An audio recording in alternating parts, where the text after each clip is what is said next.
Great. Hey Niranjan. Hey, nice to meet you, man. Nice to meet you finally. Yeah. I've been following your work for so long, and finally we get a chance to meet. So where are we going today on the journey? Okay, today is gonna be somewhere, like where my journey started. I think you have to stay tuned to find out where we are heading to. Okay, that's nice. So yeah, the format of the show is that we basically meet up with a guest and then we talk.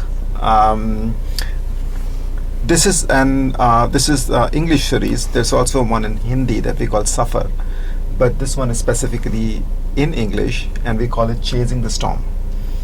So we meet all the storm chasers and specifically creators and achievers basically. It's a long format kind of a talk show. So we get to know more about the personality of the individual rather than something that's done in a very short amount of time, 10 minutes, 15 minutes. Mm-hmm. So this is going to be longer form, and we also ask our guests. So we go to a place, and could be any place. Yeah. Could be a place of interest, or as you're saying, a place where you started your journey. Yeah. And so the idea is that we guys are chasing the storm and you are the storm chasers. So I know Niranjan, you have always been a musically inclined person from school, from college. I did some bit of research on you. You did your music studies from Nrityalaya Academy, and then you got a scholarship, and then you got to do your BA honors graduation in music, completed last year. So congrats for that. Thank you so much. Yeah, that was an interesting journey. Yeah, we're going to talk all about that. You are also you perform internationally. You have your own ensemble called Brahmastra, as a matter of fact. That's also, I've seen a few of the performances. You've done your original music. You've come out with your EPs. Yeah. Oh my God, so many things, and I'm sure this is just a tip of the iceberg that I'm saying. Mm-hmm. But that is also a list of achievements. What we want to know is Niranjan, the person and the musician. Yeah. I mean, that's one of my ethos of being a musician. Not to be a musician, but to be a individual, to be a person, to representing identity. Yeah. That's something I vouch for, and yeah, it's great to be talking about it in this kind of setting. It's quite unusual, right? It is, I haven't seen anyone doing this, at least in Singapore. It's been done, of course, internationally, and you might have seen shows like James Corden and stuff like that. They do it all the time, but this is quite interesting. I think this also symbolizes the journey and the journey that we all are taking. Yeah. But how did it all start with you? Were you always a musically inclined person? Is it someone in your family plays music? There was nobody playing music in my line. Nobody. Wow, that's pretty much like me. Yeah, nobody came. Nobody was there till I was at the age of 10. My dad came in, and then I was like, "What is this Krishna playing?" So I was intrigued by the sound and the look of it, because nice, at the time. I was exposed to a lot of Hare Krishna movement, and it always intriguing me, this facet of mythology, and the sounds that came out from this myths. So that brought me to my dad. I said I want to learn the flute, and he brought me to Dr. Ganavanadan at Nrityalaya Aesthetic Society. That's where I embarked on Carnatic music, and Ganas specifically taught me on playing for dance music, specifically Bharatanatyam. That's the very beginning of my journey at the age of 10, and then little did I know that it would become my identity. So right now everybody's, in life, everyone wants to represent something, somebody, something, some community, right? Yeah. For me, the music, the arts became my identity. Identity not in the sense where I'm a representative of what I do, but a representative of what I seek. Nice. So yeah, that's how I started. I started at the age of 10, and then evolved. I was active in my secondary school days and JC days in symphonic band. just imagine you're doing Western music there, and then in the evenings you will be playing Navaratri concerts, and then it's just Nice. very. I thought it was the ends of a spectrum, but ultimately they're all the same universe. It's like Marvel. They exist in different realms, but everyone are connected in the universe order. So the same year, so Western music, be it Carnatic music, Hindustani classical music, recently jazz music, they all very similar notion. It's communicating stories through the sound. So that's something I always seeked, and that search really brought me to a lot of places. So from that region went to orchestral music. I was introduced to Indian orchestral music by Madam Lalita Vaidyanathan under the realm of Singapore Indian Orchestra and Choir, which was back then organized and overseen by People's Association. So I remember weekends, after school, Monday to Friday, extensive school, and then Saturday, Sundays would be productions at Esplanade, at concert halls, Victoria Concert Hall. These were my memories with Singapore Indian Orchestra and Choir. It was a very memorable time in my life, and that's where I picked up a lot of other techniques. I managed to incorporate Western flute into Indian orchestral music. I started infusing both the Western score and Indian score and Carnatic music score. I met a lot of people who introduced, even Mr. Amit Damilia, Anand Damilia. These people I forged bonds with them as well. A lot of beautiful people there. So they shaped my next phase of the journey, which was me contemplating whether to take music as a full-time profession. So in this second phase, I was very turmoil because I just came out from army. I wasn't really a driven individual at the age of 16, 17, 18 perhaps, 16 to 19, just keep that. I was really, figuring out what should I do. I have music, I built quite a good portfolio. That's when I did my Arangetram in 2016 at Natalia Sestak's. It was called Venu Nadam, the resonance of the bamboo flute.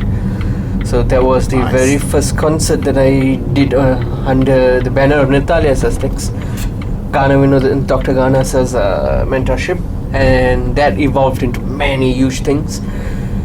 And then slowly I was introduced into the Southeast Asian world music arena by Dr. Joe Peters. So he brought me into that realm. He introduced me into the scene, and have been touring in different ensembles for the past 5 years, playing world music, avant-garde music. Have been playing with orchestras, ensembles. Sometimes it's just connecting back to that particular node. So that's how it influxed. So we went into world music now, and then I get to perform whenever I can. I get to play Carnatic music, which is very rarity now. Even Hindustani classical music is so rare to perform and learn. A lot of these things you learn when you practice, when you perform. Yeah. So I wouldn't be complaining about it. It's just the landscape here is different. What do you mean by that? The musical landscape is very, very different. This is what I meant by that. Because my mentors are based in US and India. So they talk about the landscape there. In typical India, like say an artist there who does many other realms. Right. They are probably going in like an Indian devotional song album, Right. and then they will be going to a Carnatic Hindustani classical music concert, Right. Indian drama theatre, and then if they are a bit more ventured out marketed, they will go into Europe and US as cross-collaborators. In Singapore, it's totally different. Correct. The market is different. It's more to world music, multi-ethnic music. Correct. And then you are bridging certain aspects, like we'll release some albums that connects to international artists. We are globalized. Southeast Asian music scene is just diverse. Indonesian is diverse music Extremely, landscape. very, very rich also. Yeah, very rich. There's the Thai music culture. Yeah. So there's just so much around here, and contextualizing the use of the Indian bamboo flutes by expanding the scope. Western music prevalence is here to a large extent. Yeah. So of course. you will understand why I say the landscape here is different. in coming conversations, because I don't generally just play the flute. So I broke myself into 4 segments in the market, which is to be a creative producer, composer, music director, and a performer. So you talk about performer, that's the closest to my heart at the moment. I don't only perform Indian classical music repertoire or compose music classical repertoire, but we work with Indo-jazz. My major was jazz music. The mentors in La Salle College of the Arts really opened my eyes up. And I used the Indian bamboo flutes to explore jazz music and expand the role of the Indian bamboo flutes in Southeast Asia. So there's just one. Indian bamboo flutes has gotten into avant-garde music. Indian bamboo flute has been featured in a lot of local major productions. Indian bamboo flute has now become also, an orchestral tool, a tool for analysis and study. It's just crazy. Nice. So the Indian bamboo flute is expanding. But for me, I think you would be aware, I just broke myself into creative production. Right. So I get to do a few concerts that bridge arts, music, importantly, the stories of the community. So I find creative production is a way to journal these stories. I've seen some of that. Those mindful music. Yeah. I've seen a few other jazz performances. Really great. Tell me, you said your Arangetram was in 2016. Yeah. But then you formed your band in 2012. Is that correct? Yes, correct. So it goes back to 2012. The band was a traditional band. We grew a lot from that. We started out as a traditional band. I remember our first event was for SICI, Singapore Indian Chamber and Commerce. We were actually doing an heritage night performance. We just entered this huge long tunnel, and the lighting, I'm not too sure because our cameras are placed on action mode. Sure. So I'm sure we are coming in very dark. But sorry, Sure. go ahead. No problem.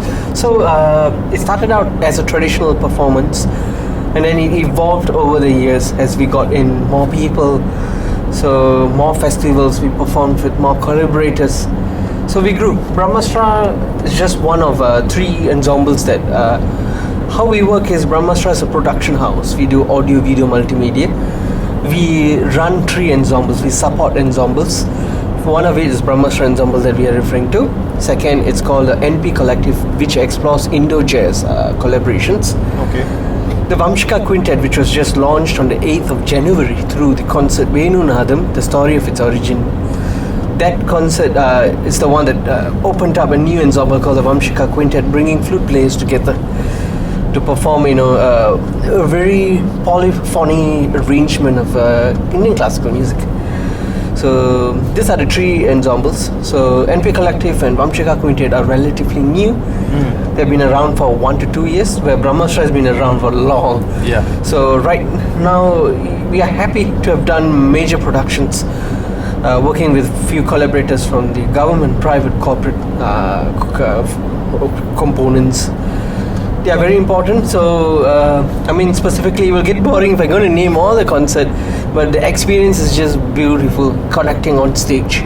It is. When you say production, does it mean like stage production? Does it mean like music production? For us, we include multidisciplinary methodology. That means we don't just present music. This is music, just come in and listen. Doesn't work. We make it a bit more functional in that sense, where we document stories of communities who the mainstream doesn't share. That mainstream media don't come in and share the stories. We actually take them and we present them as a dance musical. That was what my identity to Sikh Within was about. So there's certain aspects of aspects of the production that we don't do it as a musical. We do it like with film. Like Tamil we did was with lyrical videos, lighting, and a musical. So a musical is just not like a rock concert, but we make it functional in Singapore. Got it. So when you say production, you mean more like 360-degree view of basically performances, right? Yes, performances. Okay. So we are moving into theatre, we're moving into cross-disciplinary. That's our focus for Brahmastra. Nice. There's some water there in case you want it. That's fine. Sure, no problem. And why I was asking that was I also heard I just saw a nice music video, but obviously more important than that, because it's music. Music was also very well produced. I think it's called Mungil Kadugalil. Kadugalil. Yeah, That's a nice one. Thank you. Do you produce music as well in that sense of the word, or? Creative production is brilliant. So composition is what I specialize in. Yeah. So I have a team of arrangers. I have a team of I arrange most of the stuff as well. Arrangement is. Arrangement is like the real deal. Yeah. Yeah. So arrangement is there, and I have my mixing and mastering engineers. Then I have the multimedia team. So when we come and do a project, like Mungil Kadugalil was part of the album I Came the Oneness, which was launched in Kala Utsam 2021 as an album launch. So in that song, Mungil Kadugalil, we worked with a US-based singer, Anjan Rajkumar. Okay. It's based on the beautiful aspects of nature and what we are doing to nature. It's wonderful. It's because you have the lyrics in English also, so I could just jam with that. Yeah. So Mungil Kadugalil, one of them. The other songs that also that became a hit of that album would include Suttumvili. Suttumvili is a Bharatiyar's poem that we modernized it. Initially commissioned for Thinking of Bharati by HEB and National Library Board. Yeah. So I love doing that as well, by the way. Yeah. Yeah, but I think we need to talk about that. I've just taken some very, very traditional Hindi poets, which obviously they're lost because they're very famous, like they're very well known, but no one knows the poetry because it's from a bygone era.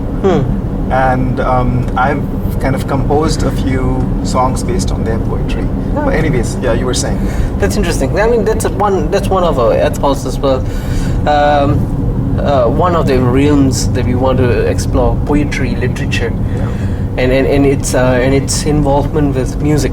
That's one reason why we want to work closely with TLF. We worked with TLF a few shows, few concerts, in the aim of mainly exploring this music that didn't come into Singapore yet. The Sangakala Ilakyam during that period, there was a lot of ancient music soundscape that happened there.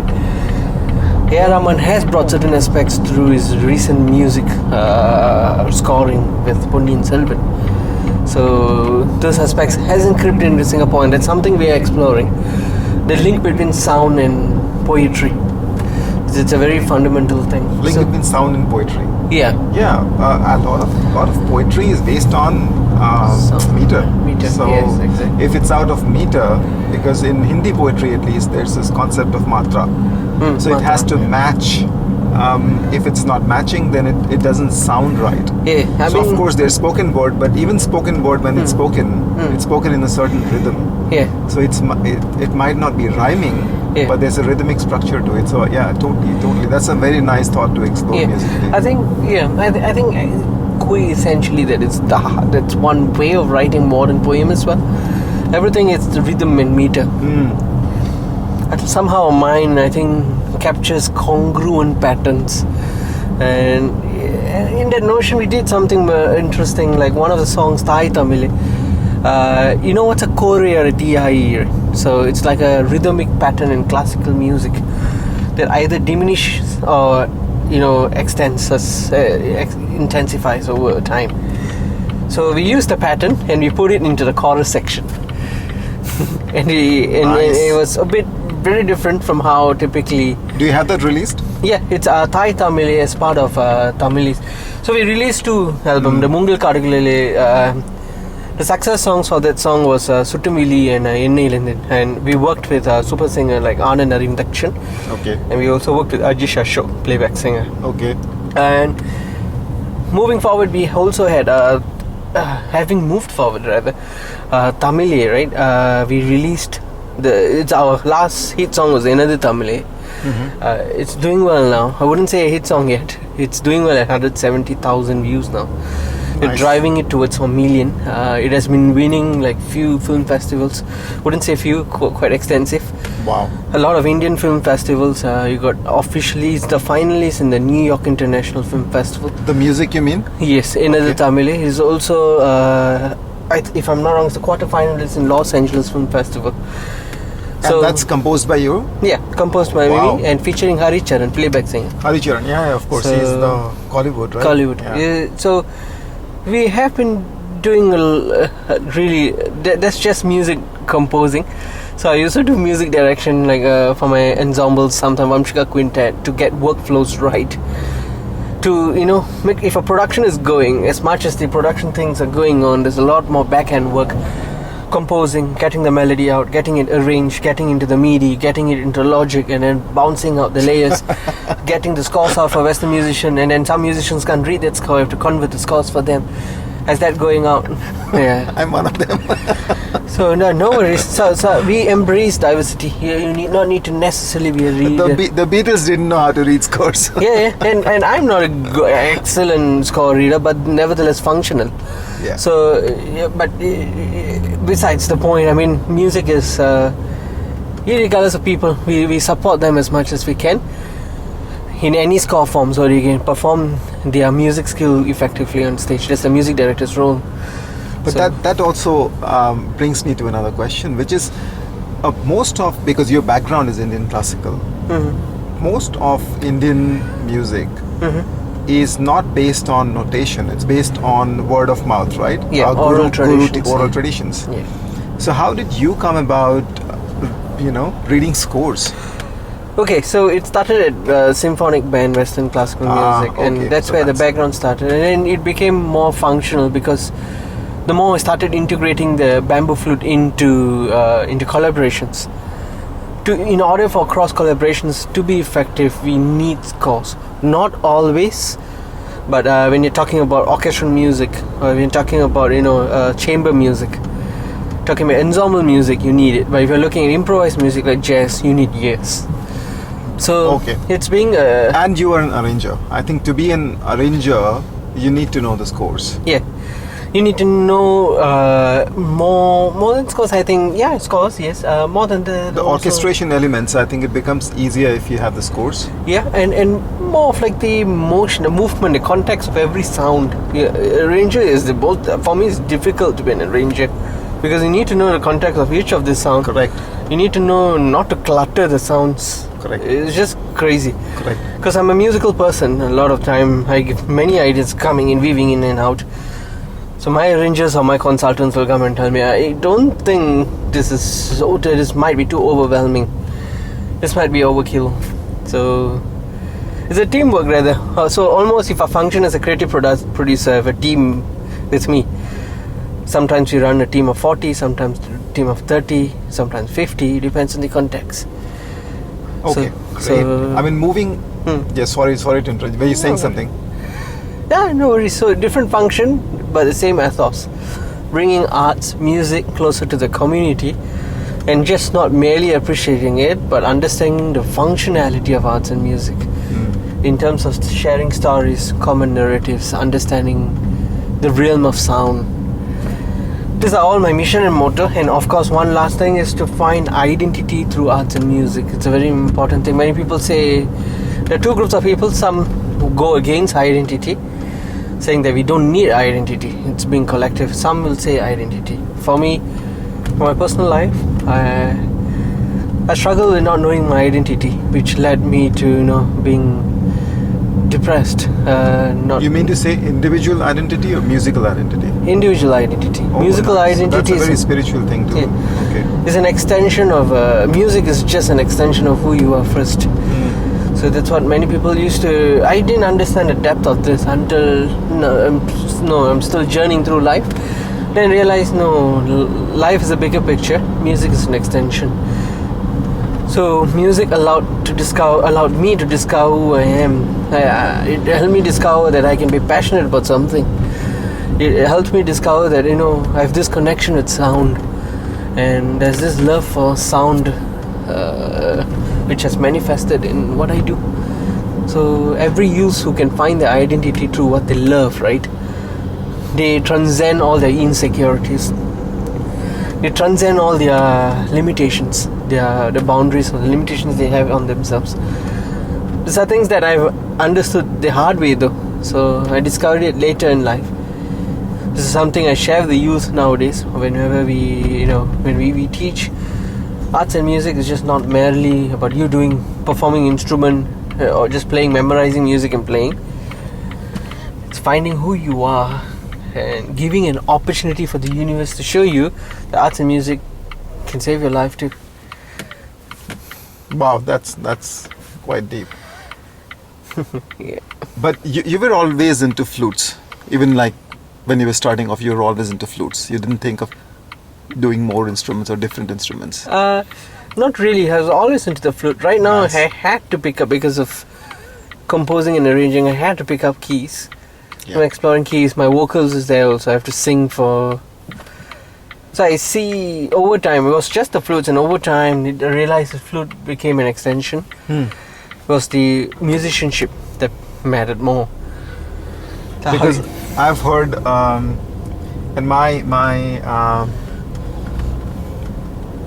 exposure to flautists has been quite limited. So if you ask me, I would know one Pandit Hari Prasad Chaurasia, Yeah. his son, or maybe Jethro Tull, Ian Anderson. And Ian Anderson says, he started off by playing the guitar. He wanted to be a rock guitarist, and then he saw Eric Clapton, and then he says, I can't be as good as this guy. So I tried my hand at flutes. So he started something else, and that's how different people get into different kind of instruments. And flute is, but you said you were drawn into it because obviously it started off with almost like a spiritual intervention, and you saw an image of Lord Krishna. And that's also another thing, I think in Hindu mythology, lots of elements in the gods, like if you see Saraswati, she's with a veena. Lord Krishna is with a flute. So I think those elements also somewhere maybe if they hit you, then you just get into it, and then you just start with that journey. So that's great. But how many flutes do you have? we have a lot of these flutes across Southeast Asia. We have around 50 of them. No, 50. how many do you own? I own 50 plus. It's just limited. I mean, I still haven't brought some of them into the performance circuit yet, which I'm bringing in this year. Like the Thai Kluwi will be in for performances, and then there's usually I use the Venu Banturi and Western flute. So I'm bringing a few of this Southeast Asian stuff into performance thing. And but, tell me, sorry again I interrupt. So it's a free flowing, so don't mind my interrupting. Please. I was about to say that most of the Indian or South Asian flutes are bamboo flutes, whereas if I see the Western flutes, they're all metal flutes. Is that the right thing to say, or? Yeah, the buttons. Western flute is buttons.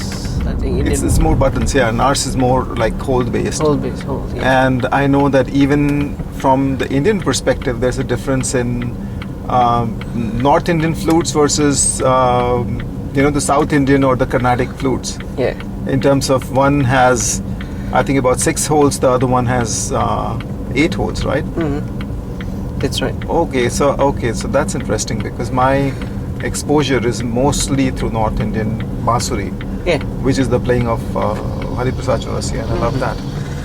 Yeah, so And you can do both of them. Is there like Hindustani classical I play by years. When they play it, I can replicate it. I learned Hindustani classical through hearing, and now I'm learning from few gurus in India just to get perspectives on how they do it. Pandit Ronu Majumdar. Learned a bit of materials from him. Yes, that's all I've heard about him. I've seen a few of his performances. He's great. These people are really experts in their field. So my role is never to be an expert, but I always absorb this beautiful languages these people have played for years, and they are just reflecting thousands of years of tradition. Correct. So the beauty of the place that we are in, right? We can just study them and absorb it. We can't totally perform what they do unless we shift countries or we shift location.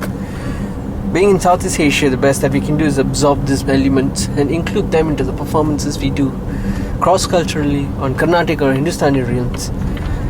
But yeah, that's the beauty of the flute style. But that being said, the flutes might be different, but the context of the sound is it's there. Right. So usually people tend to limit the flute to the genre. Yeah. I never try to do that. The flutes are flute, genres are genre. Yeah, mindset is mindset. Yeah, I mean, I used to associate flute mostly with calming music, something that gave me peace. Once I listen to the flute, automatically you get into, at least I get into that whole, a very peaceful state. It's almost like a meditative state. It's extremely melodious. But then I hear Ian Anderson, doing all the fluttering stuff, and I'm like, wow, you can use the flute like that. Yeah, I mean, yes, the flute can be used, as I mentioned, right? The reason the flute came into the Carnatic classical music, or be it the Hindustani classical music, Shalabh Shastri was the expert who brought in the Venu into the music. Pandit Pannalal Ghosh was the Hindustani classical music exponent who brought it into the classical music. The ethos of this is just, if you read into them and their bio and why they brought the flute in, was to actually expand the scope of creative expression in classical music. They wanted another dimension of what the vocalist can do. So that was the quintessential of the flute, but it evolved over time. The mentor that I'm learning, like from Amit Narik, a lot of his speciality is on the tonguing, bringing rhythmic aspects. When you are telling takadimi takajunam, the konokoli, can do double tonguing, or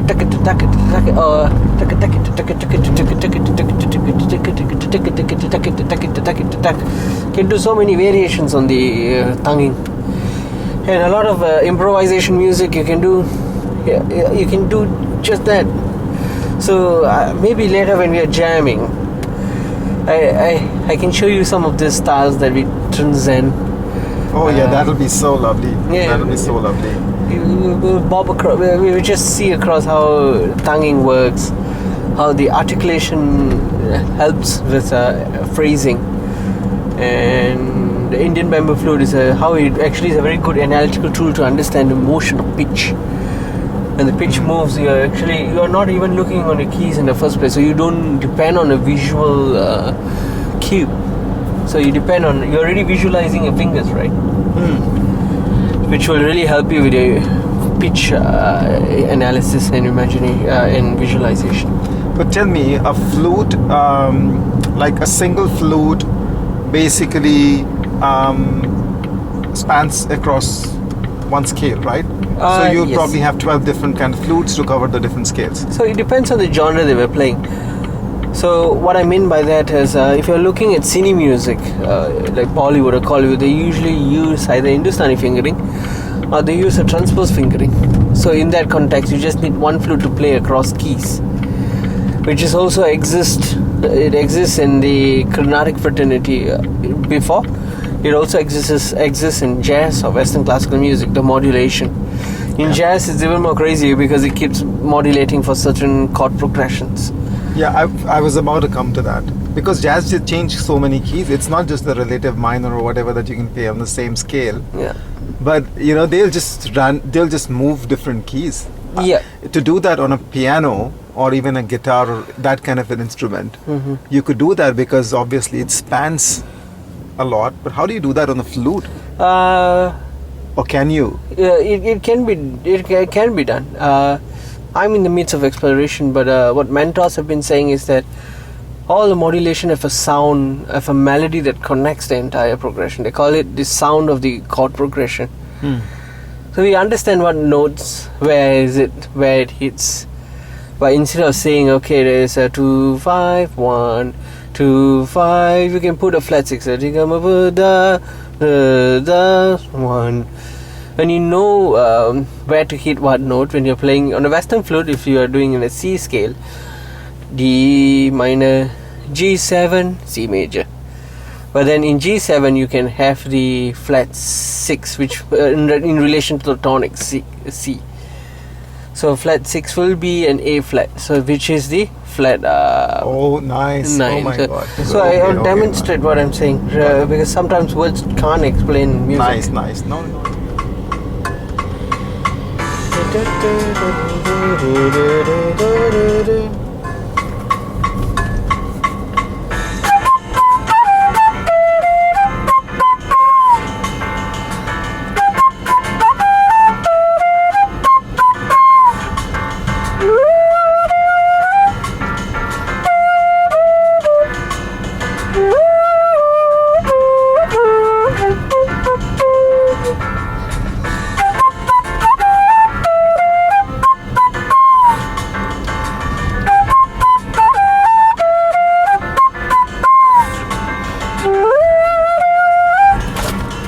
Magari.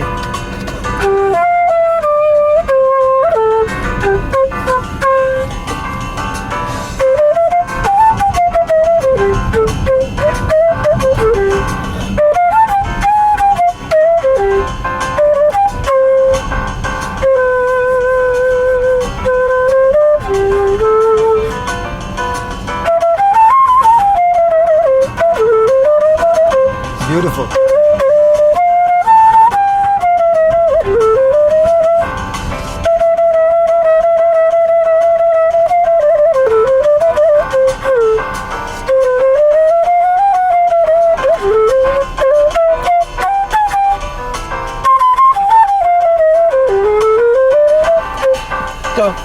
So that's the. So if you're using Okay, just so you're playing on top of the chord progression, obviously, because then trying to find the target notes, Correct, rather. correct. So if you so again, I'm just going to play the tonal center so you can see the movement. Yeah, so 1. That's the melody. So 1 4 3 5 2 5 1. Modulation. 1 1 da da da da da da da da da boom.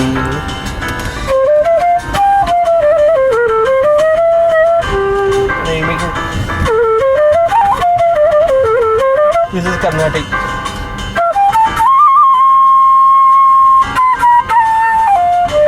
This is a bit Hindustani. Blues.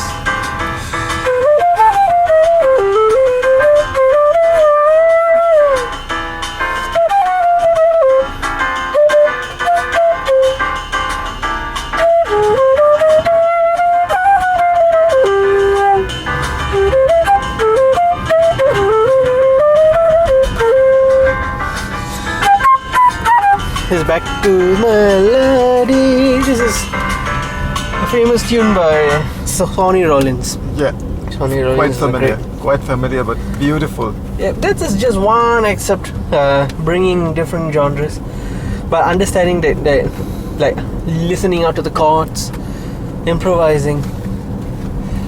It's like an experimental in progress.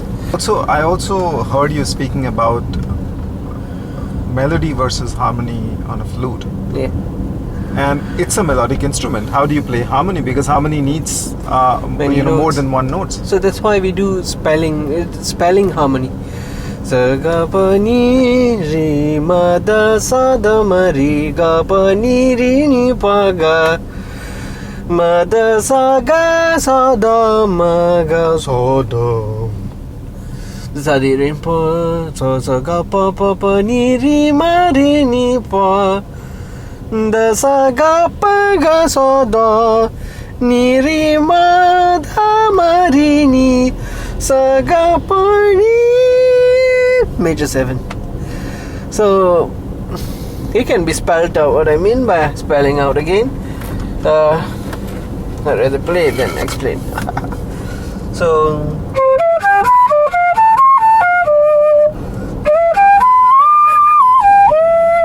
you can express the harmony just by playing the melody, right? That's the beauty. So you can, let's say, you know where you went, right? And then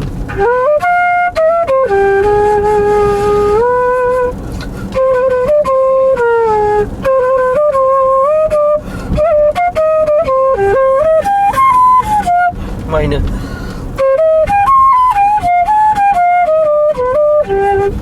So I just went into the harmonic minor. In a harmonic minor, they are progression.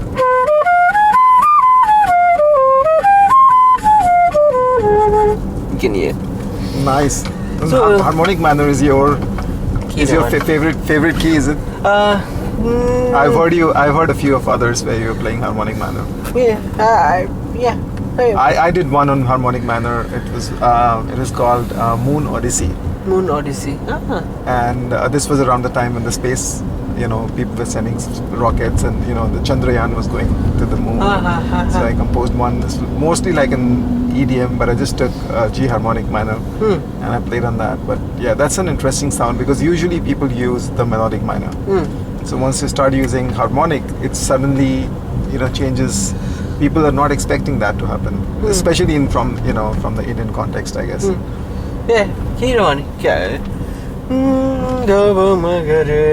Gare soni zargama melodic ma pada di zani da pa magari Gauri Manori, which is melodic. Sari gare soni da pada pa magari gare soni zargama pada. There's a difference. Nice.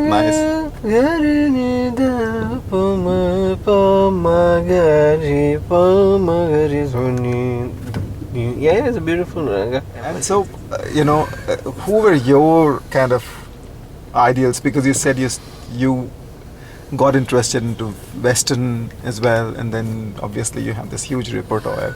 Who are your favorite musicians or flautists? No specific one, but I can tell you who has inspired me. The musicianship wise, right? Pedro Eustache, one of Yanni's musician, really inspired me. Yanni Mattel. Yeah. He used to be quite famous. Yeah, Pedro Eustache is one of the inspiration. Hari Prasad is someone I grew up listening to. And then right now, like Varijashri, my own teacher, Amit Nadik.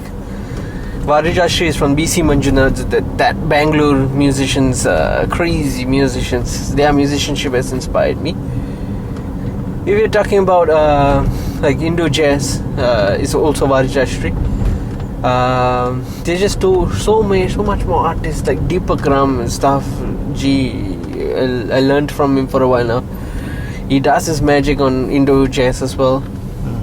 So there are just numerous artists like Oscar Peterson, Sonny Rollins were from the jazz realm. They're just crazy. Herbie Mann, all these people were introduced to me by my mentors in the jazz scene. Crazy. Music is really big. In the Indian music scene, if you really ask as a composer, I look up to compositions by the artist Pradeep Kumar. Pradeep Kumar. The independent scene, rather. In India's independent scene. Okay, I have to explore that because I explore a lot of the indie scene.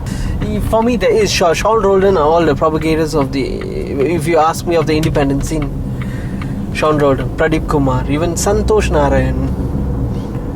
So now India's independent scene is very huge now. It's growing.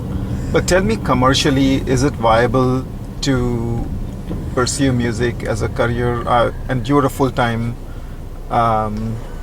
musician plus producer, arranger. Is it a viable option? Does it reap enough rewards materially? I mean, in terms of commercially. Actually, honestly speaking, any job.